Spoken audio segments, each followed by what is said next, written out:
On a Saturday morning in July of 1976, at the Schuylkill County Surplus Auction in Pottsville, Pennsylvania, a 24-year-old lumberyard worker named Henry Doyle made what everyone agreed was the dumbest purchase of the day. He paid $185 for a 1948 Federal coach wrecker that hadn't run in 8 years.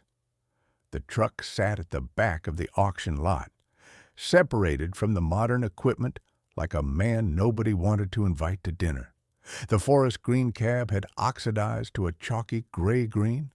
The dark red wooden flatbed had rotted through in 2 places. The single rear boom hung crooked, its cable frayed and rusted into a single welded coil. The chrome bumper was pitted with deep rust holes. Someone had spray-painted junk across the driver's door in white letters that were already starting to peel. The auctioneer barely tried. "All right, folks, last lot of the day. 1948 Federal coach wrecker, sold as is where is.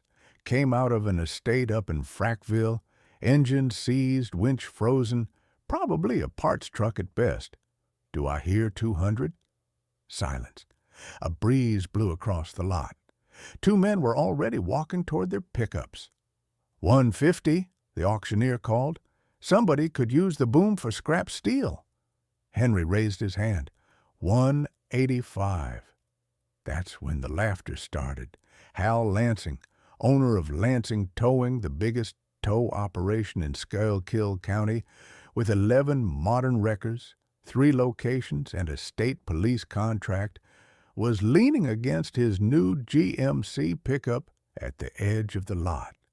Hal was 48 years old, thick through the middle, with a gold Rolex on his right wrist and a fire-engine red mechanic's coverall with Lansing Towing embroidered in gold thread on the chest. He saw Henry's hand go up, and he started laughing loud enough for the entire lot to hear. "Henry Doyle," Hal called out. "You bidding on that pile?" Henry didn't answer. He kept his eyes on the auctioneer. "Sold to the young man in the back for $185. The auctioneer said quickly, hammering the gavel. Hal walked over, still grinning, his belly bouncing under the coverall. "Henry, I gotta say this with respect. You just bought yourself a rolling coffin. That Federal hasn't moved under its own power since the Johnson administration. You could have put 185 down on a real wrecker. I've got a 1972 Chevy C60 in my back lot I'd let you have for $50 a month. You'll be in business by Tuesday." "I'm in business now," Henry said quietly. "You're not in business, kid. You're in trouble." The crowd around the payment tent laughed again. Hal pointed at the Federal with his cigar. "That truck killed 2 operators before it went to the estate. Frank Kirkland bought it in '54, went bust in '58. Walt Pemberton bought it in '60, went bust in '67. That truck is cursed, son. Cursed." Henry counted out $185 in 20s from a billfold worn soft at the corners. Most of what he'd saved from a year working at Wagner's Lumber on Center Street. "Cursed trucks are just trucks that never met the right man," Henry said, and walked past Hal toward the Federal. Henry borrowed a flatbed trailer from his cousin Mike Doyle and hauled the Federal 12 miles back to his father's pole barn garage outside the village of Saint Clair. It took 3 men to push the truck off the trailer because the wheels were lock solid and the parking brake was rusted into one piece. When they finally got it under the corrugated roof, Hal Lansing's words felt prophetic. The truck was worse than it looked. The flathead 6-cylinder engine was seized solid. 8 years of moisture had welded the pistons to the cylinder walls. The hydraulic boom system was full of black sludge that smelled like a swamp. The wiring behind the dashboard was a tangled rat's nest of frayed cloth-wrapped wires the color of old tobacco. The brake lines were rotted through in 4 places. Henry sat on an upturned bucket that first night, holding a cup of coffee, just staring at it. He wondered if his father would tell him he'd made the worst mistake of his life. Then Walter Doyle walked into the barn.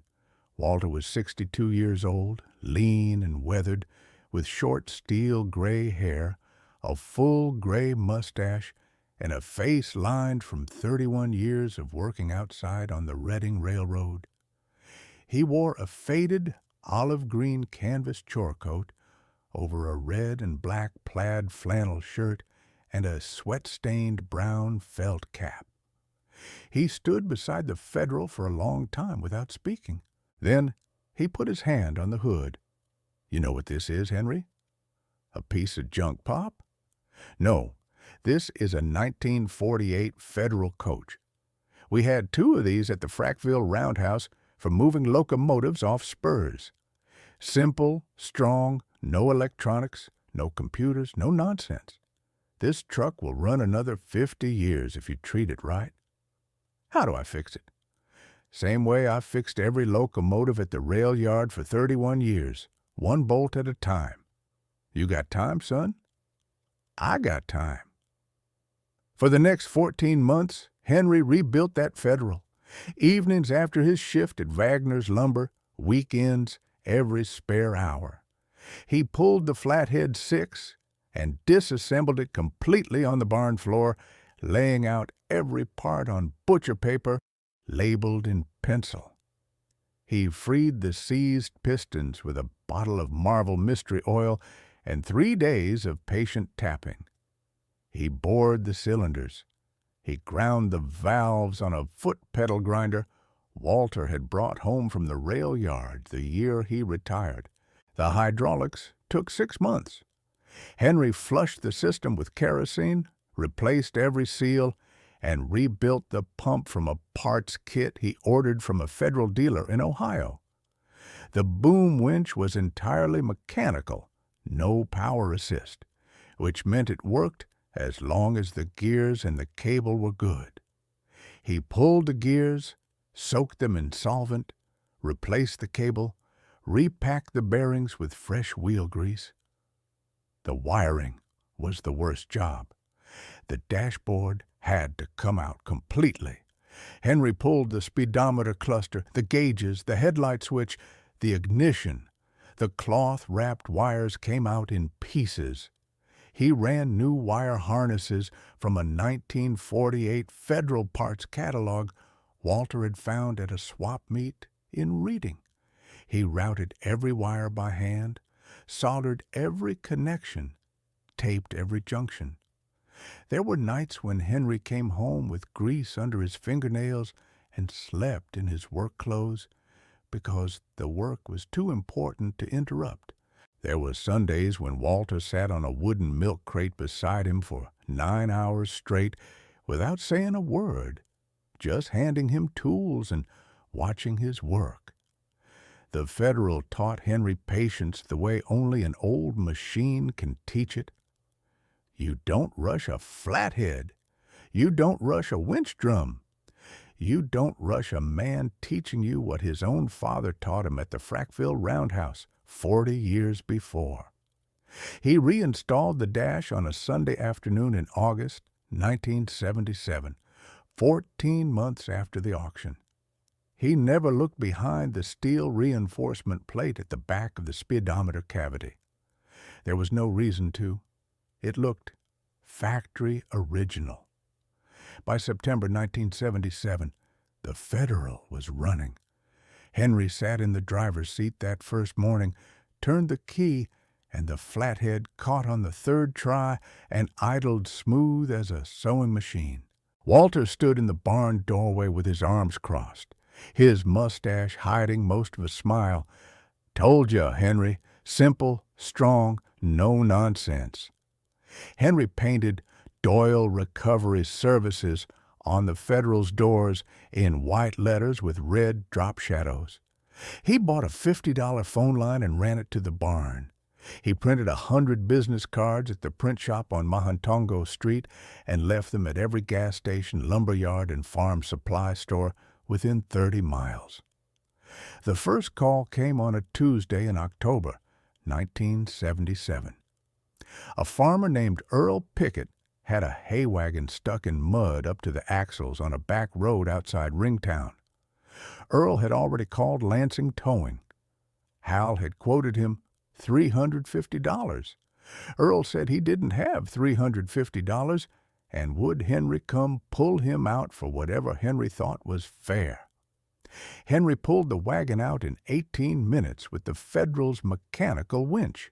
Earl handed him a check for $40 and a paper bag with 2 pounds of homemade pork sausage. By the end of 1977, Henry had pulled 23 wagons, 3 ditched pickups, and 1 flipped milk tanker out of various pieces of Schuylkill County. The Federal didn't quit on him once.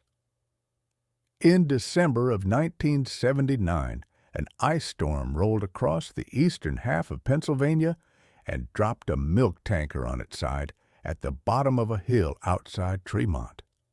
Lansing Towing's modern wrecker couldn't get down the access road because it was too narrow and too icy. Henry got there in the Federal at 4 in the morning, winched the tanker upright in 40 minutes, and was home in time to eat breakfast with his daughter Anna before she left for school. The dairy company put him on retainer the next week. By 1980, Henry had 2 regular contracts, one with the lumber yard, one with a coal company hauling out of a strip mine near Tower City. He paid off the medical bill from his daughter Anna's tonsillectomy. He paid off the propane tank for the house. In 1982, he bought a second wrecker, a 1962 International Lodestar. But he kept doing the difficult calls in the Federal, because the Federal could fit places the Lodestar couldn't. The hand-cranked winch worked when modern hydraulics froze in February. The mechanical clutch never slipped. The Flathead 6 started in 20 below. Hal Lansing still mocked him at the truck stop on Route 209 most mornings.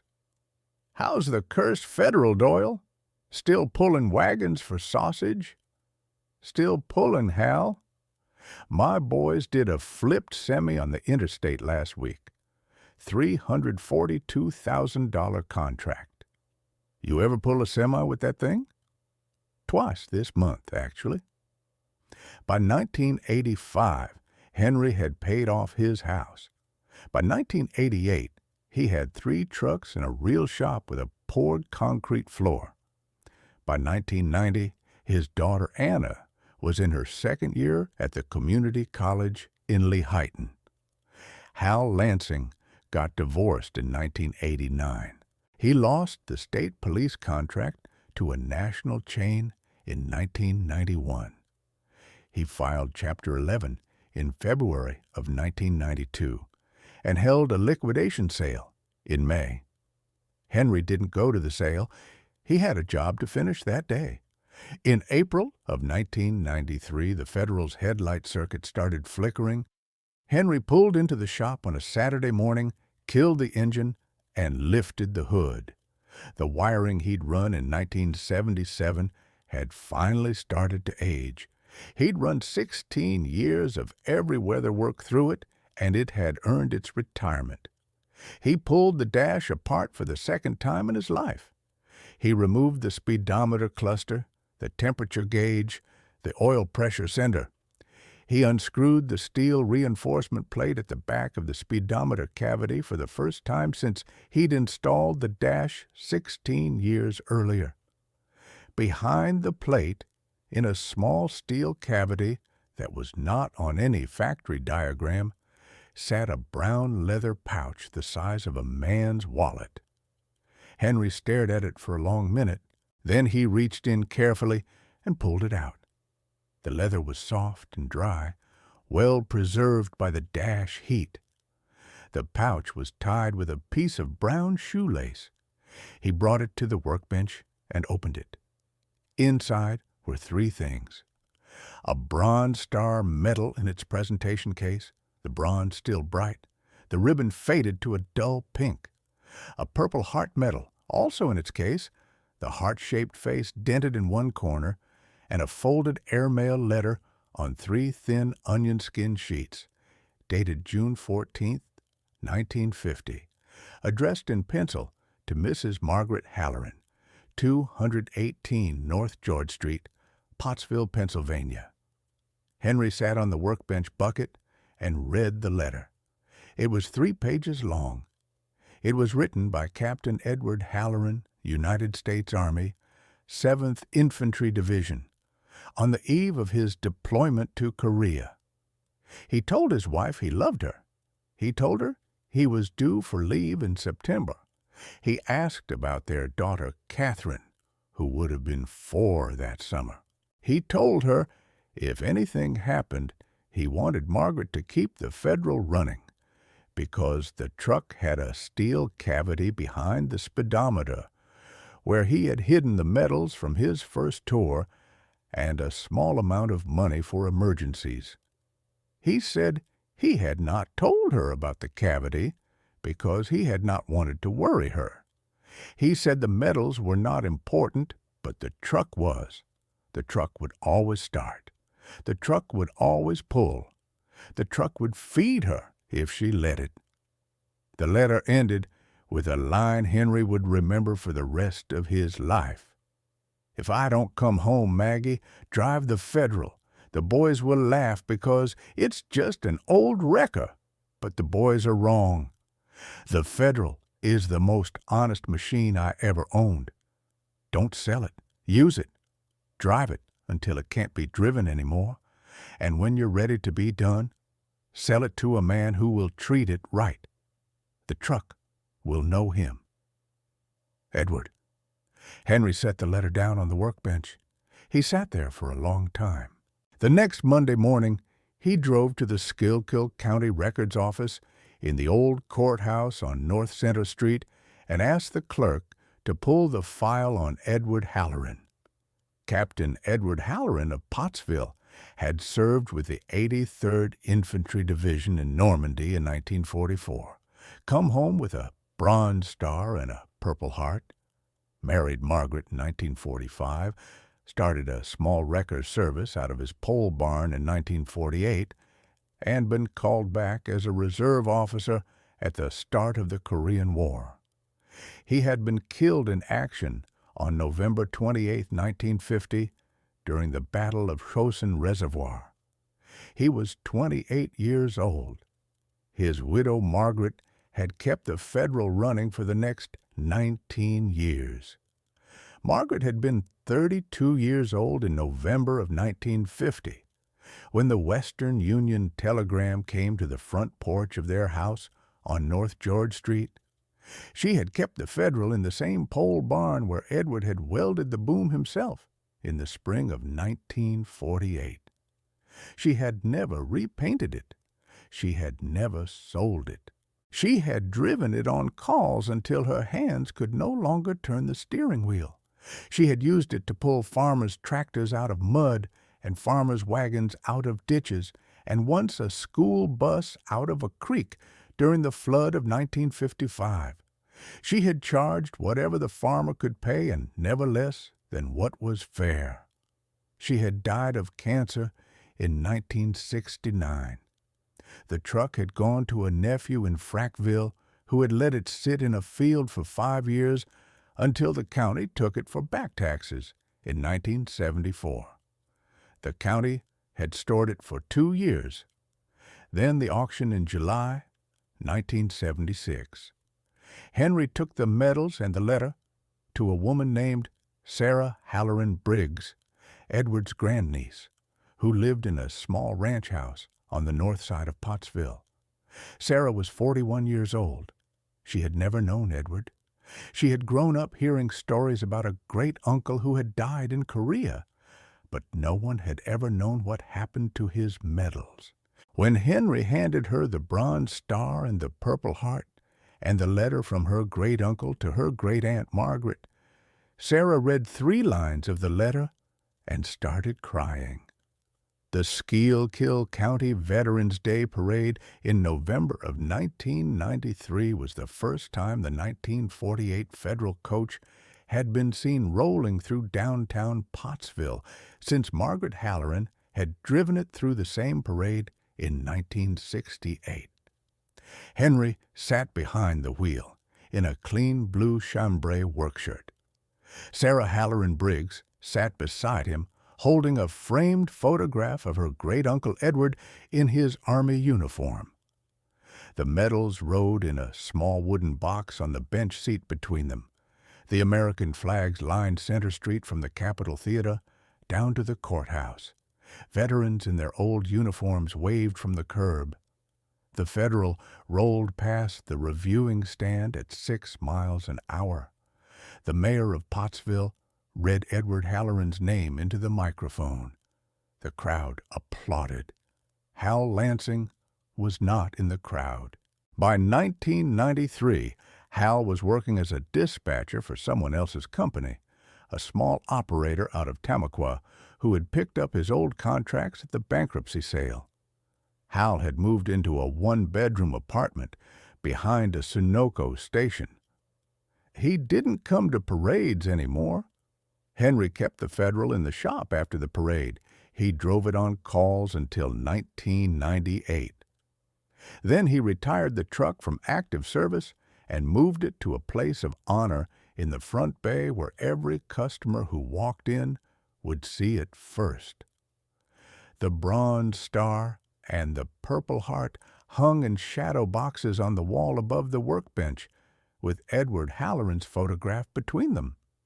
Henry retired in 2018 at the age of 66 and turned Doyle Recovery Services over to his daughter Anna.